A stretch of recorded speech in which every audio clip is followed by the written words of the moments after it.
It was a victorious night for Boris Johnson, with the Conservatives making a historical gain in Hartlepool, a Labour red wall seat since the 1970s. It's a mandate for us to continue to deliver. Britain's Prime Minister Boris Johnson, no matter how many times he's accused of being sleazy, dishonest or a buffoon, he just keeps on winning. The public want politicians to get on with focusing on their needs and their priorities. As if his ego wasn't inflated enough, Boris Johnson and the Conservative Party he leads are now even stronger after the UK went to the polls last week. Not a general election, but there were still lots of seats and positions of power up for grabs. Crucially, the Conservatives gained an extra seat in Parliament by winning a by-election in Labour stronghold Hartlepool. The last time the Conservatives won there was 1974, 47 years ago, when ABBA topped the charts with Waterloo. Turned out to be Labour's Waterloo, and their leader, Keir Starmer, knows it. Well, I'm bitterly disappointed in the results, and, I take full responsibility for the results, and I will take full responsibility for fixing things. The Conservatives also won big in local elections in England, and they picked up 5 seats in the Welsh Assembly, and they managed to retain their seats in the Scottish Parliament. So the Conservatives are winning, even though their leader is accused of all sorts of unethical acts. So why did voters reward them? We're going to be asking our distinguished panel in just a moment. But first, let's look at the allegations being made about the Prime Minister, or at least as many as we can fit into a 2-minute report. There was once a New York mafia boss nicknamed the Teflon Don. He was a prolific criminal, but for years the police couldn't get any charges to stick to him. Like the Teflon-coated frying pans, everything just seemed to slip right off. But to some people, he is still beloved. To some people, he is still the Teflon Don. Boris Johnson's no mafiosi, but you could call him the Teflon PM. His critics have thrown dirt at him for years, but nothing has impeded his rise to the top. In the run-up to the 2019 election, his critics called him a racist, a cheat, and a liar, but nothing stuck. I have to say, Mr. Speaker, I've never heard such humbug in all my life. His party won their biggest majority since Thatcher's victory in 1987. Boris Johnson, Prime Minister of the United Kingdom for 5 more years, now has an absolute majority. During the past few months, leading up to the latest raft of elections, someone's been leaking information about the Teflon PM to the press. And as a result, he's been pelted with a volley of eggy allegations. Who really paid for his Downing Street flat to be refurbished? Did he do a dodgy tax deal with vacuum virtuoso James Dyson? And did he try to stop an inquiry to spare his girlfriend's friend, Henry Newman, who's suspected of leaking government lockdown plans? Oh, and did he really say he'd rather let the bodies pile high than impose another lockdown? People who have lost their loved ones during the coronavirus pandemic want to know. If the Prime Minister has been making those comments, it's a dagger in the heart to all the people that have lost friends, family, loved ones. These accusations haven't gone away. In fact, the Teflon PM now faces 3 inquiries into who paid for his flat to be refurbished. But judging by the elections last week, much of the British public either don't care or are prepared to forgive him so long as the coronavirus vaccines keep coming, the death rates keep falling, and everyone gets to go on a much-needed summer holiday. We're getting through this, and there's no question that things are better than they were. There's no question that we're starting to get the pandemic really well under control at the moment. OK, let's bring in our panel now, and Andrew Pearce knows all about political scandals. He was the assistant editor at the Daily Telegraph, which broke the massive MP's expenses scandal back in 2009. He's a supporter of the Conservative Party and thinks that Boris Johnson is a life force and a winner. Mike Hookham is the former deputy leader of UKIP, a political party which campaigned for Brexit, and he describes himself as a working-class man who had supported Labour right up until his 50s. He thinks Boris Johnson is an affable buffoon. And finally, we have Esther Kraku. a political commentator. She describes herself as a conservative with a small c and thinks Boris is an incredible tactician, but not always honest. Welcome, all three of you. Andrew, I'd like to start with you. It seems like voters were not put off by the allegations of sleaze hanging over the Prime Minister. Why not? Look, Boris Johnson is like no other politician, really. I think, first of all, I think the British public is much less censorious than they used to be.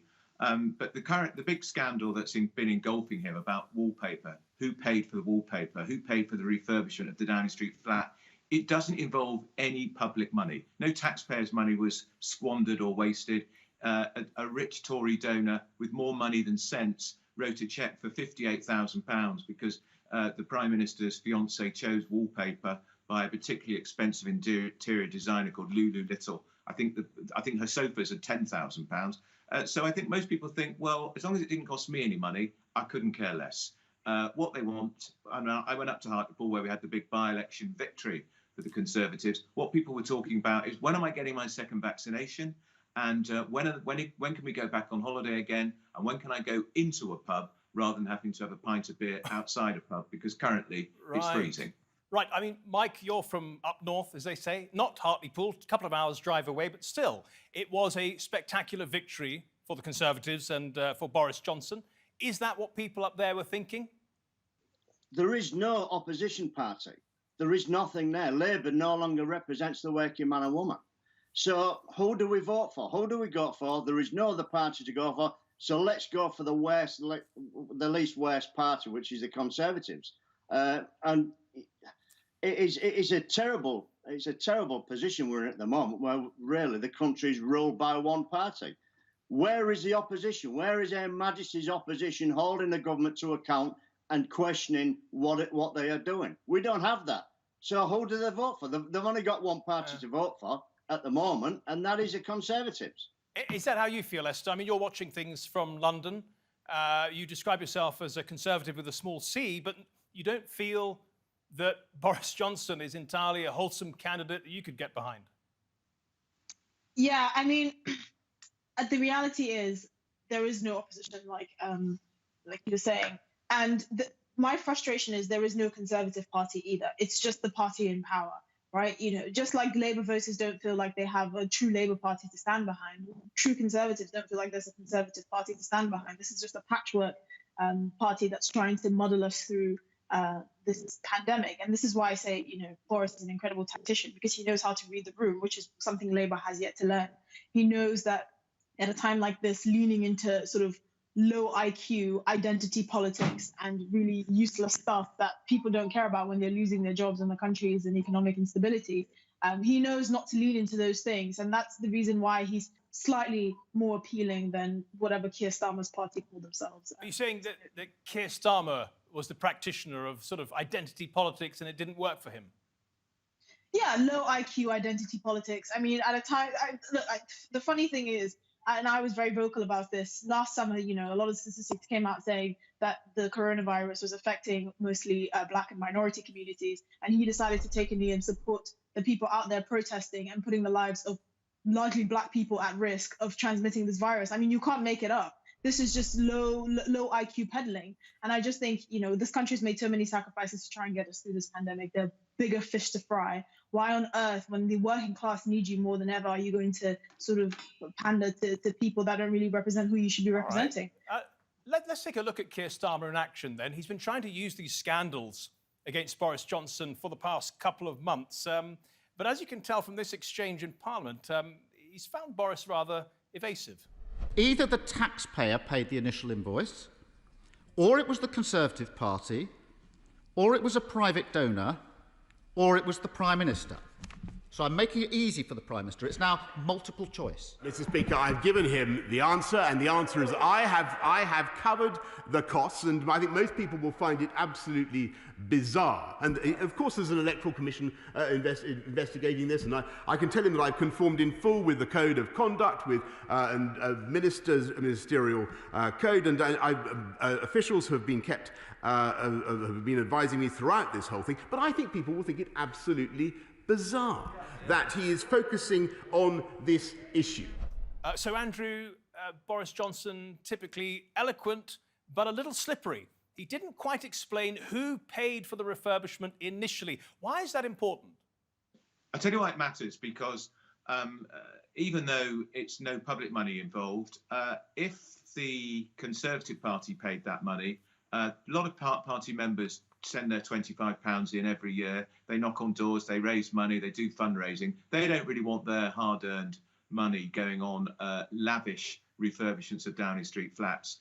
And so what we think happened is the Conservative Party paid it. Then a donor, a rich donor called Lord Brownlow, nicknamed Lord Brown Nose, because he's always trying to curry favour with Tory leaders, that he stepped in and loaned the money to the Prime Minister. And the Prime Minister has now repaid Lord Brownlow. Now, we should be told if the Prime Minister is in receipt of a loan, because we want to know the person who lent him that money. We want to know if they've got any favours out of it. That's why he's been quite slippery about it. But you argue this on the doorstep in Hartlepool, they get lost in the detail.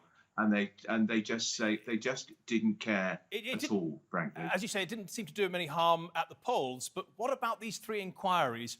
Which of them are the most important, and what is the worst possible outcome if it comes down to it?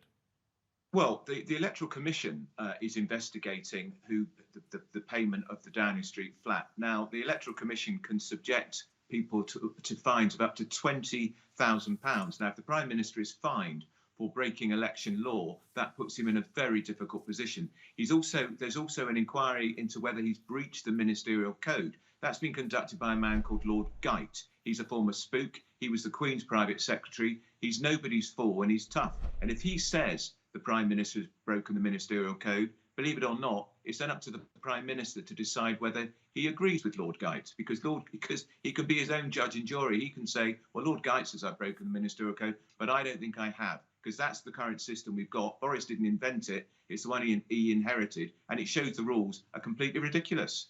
Could there be a criminal prosecution, or do you think not? No criminal one, because it's a civil matter, but it would be highly embarrassing if the Electoral Commission says the Prime Minister has broken electoral law. But that would be deeply embarrassing. But you know what? He'll brazen it out and he'll carry on, and there'll be a hell of a row in Westminster for 48 hours, and he'll move on, because he defies political gravity. Yes. I mean, what's extraordinary about the United Kingdom is that anyone can look at the Commons Register of Members' financial interests. It doesn't look that interesting, but my goodness, there are some interesting nuggets in there. And they can find out what payments and gifts MPs report they're getting from donors and businesses. And you can see here, Boris Johnson's reporting quite a few generous acts from rich associates, including this £15,000 holiday from the UK businessman David Ross. Now, that's about $21,000 for our international viewers. The Prime Minister and his fiancée flew to the private island of Mustique in the Caribbean in December 2019 for about 10 days and reportedly stayed in this massive villa. Andrew, the $20,000 holiday, apparently paid for by a millionaire, I mean, it is concerning, as you mentioned with Lord Brownlow, because people want to know, what is Boris Johnson going to do for them in return?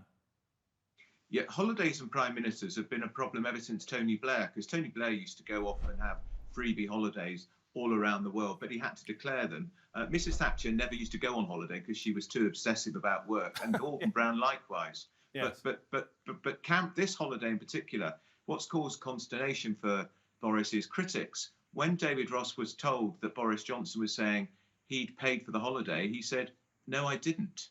And now it turns out what he did was he facilitated the acquisition of this villa for 10 days for Boris Johnson and his fiancée, which has been put down as 15,000. I'm reliably informed if you spend 10 days in a villa like that in Mustique, it's more like £50,000. So way out of my price range. Mike, I've heard some northern people saying, oh, Boris Johnson, you know, he's about as northern as you can get. He's a real, he's a real human being. We like him. How is it that working class people don't mind it, or apparently don't mind it, when he is, clearly very close to some very rich, powerful people who give him holidays abroad worth, very many tens of thousands? Well, isn't that what everybody, all the working men and women think anyway? That all politicians are liars and take money from everybody else. But This is why they're not bothered, because that's par for the course for all politicians, and that's what they say. What people where I'm living here are bothered about is the jobs. Working men and women, it's quite simple. They're quite simple folk. They want a job on Monday. They want the kids in a good school. They want an NHS that's working, and they want to be able to retire on a nice pension. That's all they're after. You know, that's all they want. They are interested in who's decorated Boris's flat. There should be an inquiry, actually, on who chose that wallpaper, because that would give you a migraine, that thing. But people are not bothered. The only thing I would be worried about is whoever has paid for this, and you say that, you know, Boris is a slippery character. He never tells you the truth anyway. But whoever has paid for that, what benefit have they got from that, from paying for it? You know, have they got a contract out of that? You know, that's what we want to know. Well, exactly. If somebody's paid for his flat, as long as I haven't paid for it, I'm not interested. Esther, it troubles you, though, doesn't it? Yeah, and this is why I said Boris was a tactical politician, because obviously he can't always tell the truth. I think most people are used to politicians getting having favors from rich people. And you could find the same thing in the Labour Party. I don't know why we're saying it like, you know, this is just the Conservatives. There's every politician because that he's in has power. Access. He's in power right now. Yeah, but it wouldn't be different. I mean, are you trying to tell me Sir Keir Starmer doesn't know a few, you know, millionaires and billionaires tucked away that could... I mean, he's a sir, for goodness sake. But just by virtue of being a sir, you have access to people that most ordinary people can't imagine. People people like James Dyson, perhaps? Let me get into that real quickly with you. Okay, let's have a look at these text messages between the billionaire James Dyson and the Prime Minister that were leaked to the BBC, right? So in bit of context, in March last year, coronavirus cases began to soar and the country was short of ventilators. The PM contacted Dyson to ask for assistance. Now, Dyson agreed to make the ventilators for the UK, but wanted assurances from Boris that his workers would not be penalised by the tax system if they returned to the UK to help. Now, Boris texts, "I will fix it, Tomo," which I presume is tomorrow. "We need you. It looks fantastic." Rishi says it's fixed, referring to the Chancellor of the Exchequer. "Thanks," replies Dyson. "I will give the ventilators our all." Well, this prompted a rather prickly exchange in Parliament. What does the Prime Minister think is the right thing to do if he receives a text message from a billionaire Conservative supporter asking him to fix tax rules? If he's referring to the request from James Dyson, I make absolutely no apology at all, Mr. Speaker, for shifting heaven and earth and doing everything I possibly could, I think any Prime Minister would in those circumstances, to secure ventilators for the people of this country and to save lives. Esther, are you buying that explanation? I mean, obviously not. You know, and there have been obviously whispers going around about an inquiry into who a lot of these PPE contracts and a lot of sort of these contracts that were sort of helping deal with this pandemic at the start of it, who they went to, because a lot of it is the fact that a lot of the problems is the fact that it went to people that are close to the Conservative Party, you know, higher ups and all of that. And nobody is surprised, right? This is the way our politics works. And I think for me, the bigger issue is the fact that there is really no honor in our politics anymore. And I know that sounds a bit extreme, but it's just the fact that there have been so many scandals over the last 2 years, from the fact that Margaret Ferrier is still in a job, right? The fact that, you know, the government has been hyping up us staying home and saving lives, and yet an MP clearly broke the rules. I think Andrew wants to challenge you on this. She's still in a job. Andrew, come in. She's still in a job. Yeah, look, I think this was a really piece of appalling reporting by the BBC. James Dyson, for one, is not a Tory party donor. He's given £800 to political parties in his entire life, and he's 73. He was offering at his own expense to develop research and technology to build ventilators to help people at the height of that pandemic. He was out of pocket financially, and he was quite right that he should say to the Prime Minister, who he doesn't support financially, "Can you sort out the tax affairs of my workers, because they're based in Singapore, they were going to come back to Britain." And I think it was appalling the way it was reported. Good luck to James Dyson that he wanted to come and help Britain fight the pandemic, and good on the Prime Minister for texting anybody he knows who's got the technology and the wherewithal. James Dyson got nothing financially out of that whatsoever, Andrew, nor did the Prime Minister. The thing that Keir Starmer's saying is that Boris Johnson is bending over backwards for billionaires, but not for nurses, steel workers and the self-employed. Well, the ventilators were going to help everybody, actually. And if you got really sick with COVID, you'd want to be on a ventilator. And that's what they were for. And you need wealthy people like James Dyson to build the ventilators. The country didn't have enough. We didn't know how severe this pandemic was going to be. And I think James Dyson was besmirched and really reported in a very unflattering and unfair way. Okay, I think it was an entirely genuine, legitimate exchange between the Prime Minister and one of our most famous inventors. Let's take a quick look at one of the last things we can look at now, which is the claim that Boris said, I would rather let the bodies pile high than have a third national lockdown. The PM denies he said it, but some MPs clearly don't believe him. So many people find the Prime Minister's remark that he would rather let the bodies pile high in their thousands than go into lockdown utterly sickening. The BBC and ITV have multiple sources confirming that this is what the Prime Minister said. Are you a liar, Prime Minister? I didn't say those words. What I do believe is that a lockdown is a miserable, miserable thing. And I did everything I could to try to protect the British public throughout the pandemic, to protect them from lockdowns, but also to protect them from disease. Andrew, you've worked with Boris Johnson. He was filing copy to you when he was a journalist. I think you've acknowledged that a lot of his life is chaos. He might be a little bit loose with his language. Do you think that's something he could have said, but then, regretted it later? Look, he was a nightmare to work with when I was on the Telegraph because his copy always arrived about 5 minutes before we put in the paper to bed. It was always beautifully written and very elegant, but often it was completely the reverse of what he said he was going to write. Boris Johnson's whole life is chaos, a shambles. That's why he gets himself into all sorts of scrapes that most people don't. But as for those remarks, look, I think he might have used those remarks. And it was a sense of frustration. I think it's entirely noble that a British Conservative Prime Minister was desperate to avoid putting Britain back into a second lockdown with the devastating effects that has on the economy, on jobs, on the health service, because all the people then who can't get their cancer appointments, on the nation's mental health. And what he said, when he was supposed to have said this, it was just after he agreed to go into the next lockdown. And he said, I just can't stand the thought of another lockdown. Let the bodies pile up. It was just frustration. He didn't mean it. He said it privately in a room with about 6 or 7 officials. And we know the remarks were leaked by a man who can't stand him, Dominic Cummings, whose own relationship with the truth is rather suspect. OK, you bring up Dominic Cummings. I think we need to give our international viewers a bit of context. He's Boris's former chief advisor, who the PM and others believe, like yourself, leaked many of these scandals to the press. He was very close to Boris, but the PM let him go in November, and it was a bitter departure. Here he is, leaving Downing Street with the obligatory cardboard box of his things. Cummings has said he's willing to tell everything he knows to Parliament later this month. Andrew, do you believe it, or believe him, when he says he wasn't the source of all these leaks? Well, journalists should never get into who sources are, so because I would never want to discuss my sources. But I would say this, Dominic Cummings was the one who was in the Rose Garden at Downing Street and held a press conference which went on forever. It was so long-winded too. And he claimed he'd driven his family against all the COVID rules 30 miles to a beauty spot called Barnard Castle because he wanted to test his eyesight.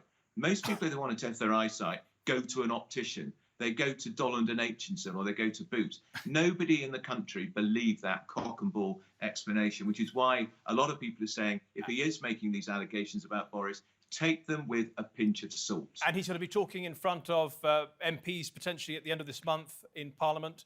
Do you think he's got enough there on his phone, in his hard drive, whatever it is, to bring the Prime Minister down?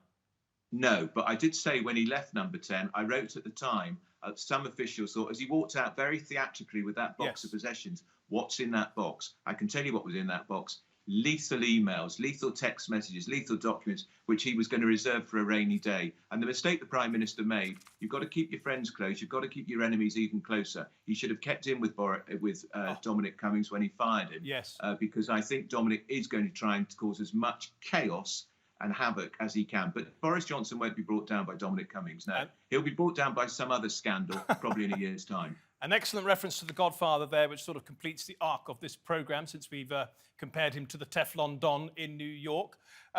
Mike Hookham, pundits are now saying that Boris Johnson is going to be there for a decade, like Thatcher, like Blair, after what he's done up north. What do you think? Yeah, I can see that, because you've got an opposition party that is concentrating on wallpaper and throwaway remarks rather than what is at the nooks of what's going on in the country. Esther, do you see Boris there for a decade, like Blair or Thatcher? Oh, good Lord. I can't think of anything worse, except Keir Starmer. So, okay, yeah, no, I can see that happening, unfortunately. Yeah. Okay, and on that light-hearted but slightly partisan note, we're going to leave it. Esther, thank you so much. Mike and Andrew, thank you so much for your contributions to the Nexus today, and thank you at home and on your phones for watching. Remember, if you want to see this episode or any of our previous episodes again, just look at our channel on YouTube, type in Nexus TRT World. Till next week then, goodbye.